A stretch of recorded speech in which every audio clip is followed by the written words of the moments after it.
प्रिय विद्यार्थियों, मैं मनमोहन मीना, सह आचार्य भूगोल, राजकीय महाविद्यालय करौली की ऑनलाइन क्लासों में आप सभी का स्वागत एवं अभिनंदन करता हूं। कोटा विश्वविद्यालय कोटा के अंतर्गत बीए पार्ट प्रथम भूगोल में सेकंड पेपर के रूप में पर्यावरण भूगोल के नाम से सेकंड पेपर चलता है। पिछले अध्यायों में हमने इसके सिलेबस की चर्चा की है और हमने इसका अध्ययन पिछले अध्याय में शुरू किया। उसके अंतर्गत हम प्रथम यूनिट के अंतर्गत पर्यावरण भूगोल की परिभाषा, प्रकृति, विषय क्षेत्र, पर्यावरण की अवधारणा, पर्यावरण के प्रकार आदि की चर्चा हम जो है पिछले अध्याय में कर चुके हैं। आज हम ये पर्यावरण भूगोल के एक महत्वपूर्ण टॉपिक जैवमंडल की चर्चा करने जा रहे हैं। जैवमंडल का सामान्य परिचय क्या है, जैवमंडल एवं उसके घटक। पर्यावरण का भौगोलिक अध्ययन जैवमंडलीय बृहद पारिस्थितिक तंत्र के रूप में किया जाता है। इसमें पर्यावरण भूगोल के संगठक तत्वों का स्थानिक रूप में वितरण तथा विश्लेषण किया जाता है। जैसे पर्यावरण भूगोल में संपूर्ण पृथ्वी को एक जीवमंडलीय इकाई मानकर उसके विभिन्न मंडलों, स्थलमंडल, जलमंडल तथा वायुमंडल आदि का अध्ययन किया जाता है। जीवमंडल में संचारित विभिन्न छोटे बड़े पारिस्थितिक तंत्रों के संगठकों के मध्य परस्पर अंतःक्रियाओं तथा उनका मानव से संबंध व पर्यावरण पर प्रभावशीलता का अध्ययन मुख्य रूप से पर्यावरण भूगोल में किया जाता है। अतः यहाँ जीवमंडल का भौगोलिक अध्ययन देना विद्यार्थियों के लिए लाभदायक होगा। तो अब हम चर्चा करते हैं जीवमंडल की। पृथ्वी पर पाई जाने वाली प्राकृतिक व्यवस्था को चार प्रमुख भागों में विभक्त किया गया है, जिनके तत्वों में परस्पर अंतःक्रिया होती रहती है।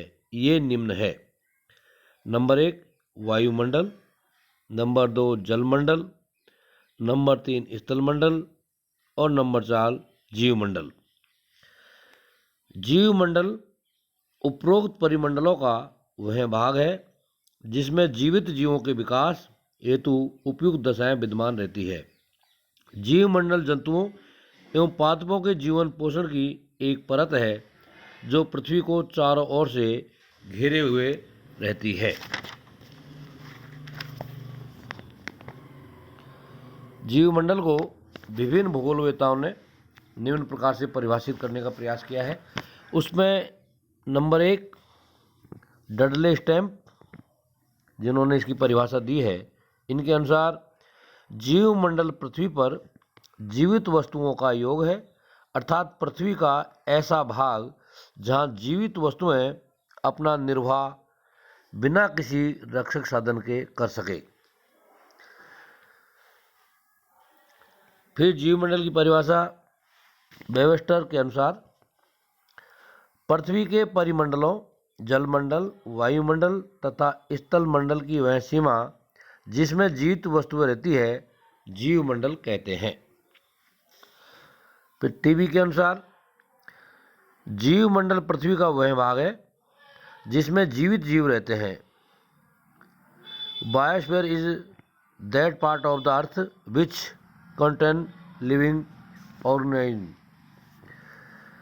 जीवमंडल केवल जीवित वस्तुओं का संग्रह मात्र नहीं है, बल्कि इसमें विभिन्न जीवित वस्तुओं जैसे जंतुओं एवं पादपों में एक दूसरे पर आत्मनिर्भरता पाई जाती है। न तो जंतु पादपों के बिना अपना अस्तित्व बना पाते हैं और न ही पादप जंतुओं के बिना। जीवमंडल भूमि, वायु तथा जल के अजैविक वातावरण से स्वतंत्र नहीं रह सकता। इसे पर्यावरण पर प्रकाश, जल, ऑक्सीजन, कार्बन डाइऑक्साइड, नाइट्रोजन तथा अन्य आवश्यक खनिज पोषक तत्वों के लिए निर्भर रहना पड़ता है। जीवमंडल के अंतर्गत जैविक तथा अजैविक पर्यावरणीय दशाओं को सम्मिलित किया जाता है। सामान्यतया जीवमंडल का विस्तार वायुमंडल में 15 किलोमीटर की ऊंचाई से लेकर जलमंडल की 9 किलोमीटर गहराई तक है। इस परत में सामान्य रूप से वायु, जल, स्थल का संगठन होता है। जीवमंडल की ऊपरी परत का निर्धारण ऑक्सीजन, नमी, तापमान तथा वायु दाब की उपलब्धता के आधार पर किया जाता है।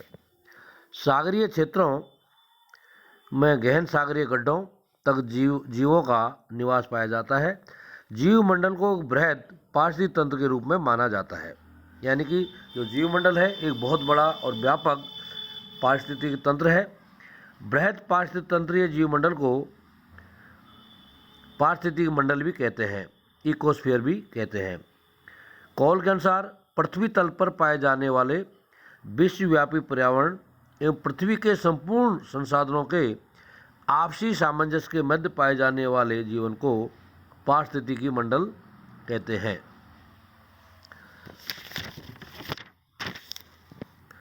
पारिस्थितिकी मंडल यानी इकोस्फीयर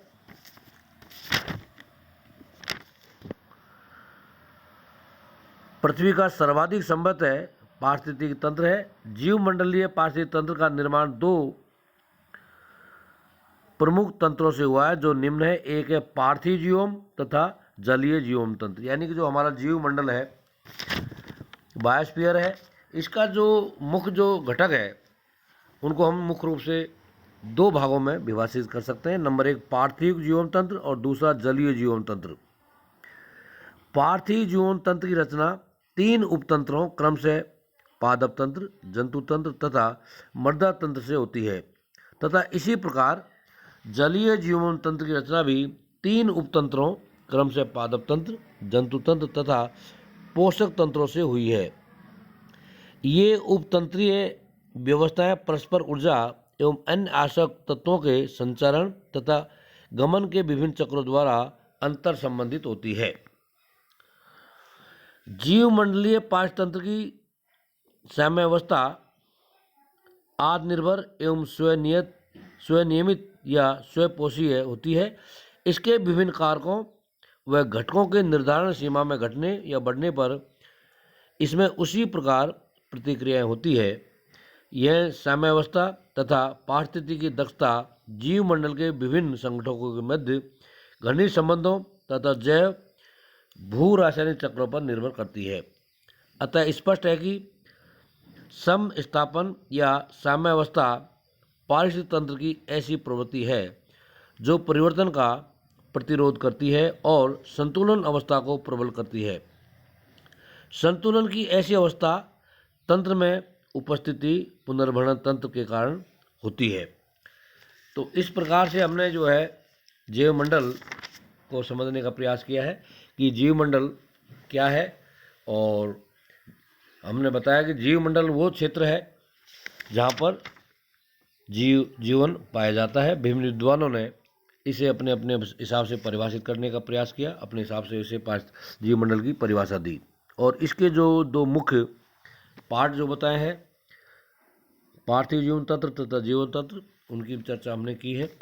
और जीवमंडल की परिभाषा के बाद में या जीवमंडल की को समझने के बाद उसके घटक क्योंकि बारी आती है कि जीवमंडल के कौन कौन से घटक हैं, जिसकी चर्चा हम अगली क्लास में करेंगे।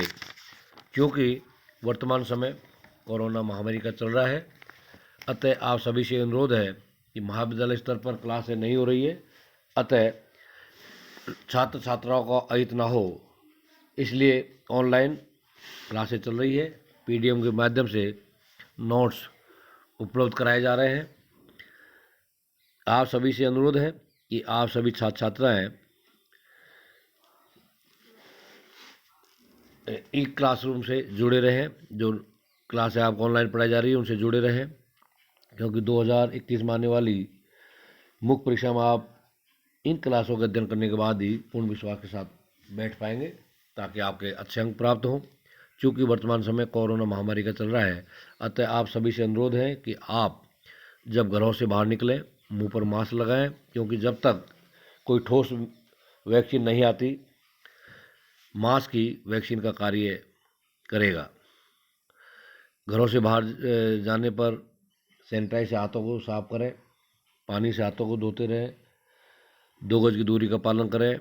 बहुत आवश्यकता होने पर ही आप जो है भीड़ भाड़ वाले इलाकों में जाएं और कोरोना से होने वाले नुकसान की जानकारी आप जो है समाज में पहुंचाएं और इससे कैसे बचा जा सकता है इसकी जानकारी जो है लोगों तक पहुंचाएं। धन्यवाद।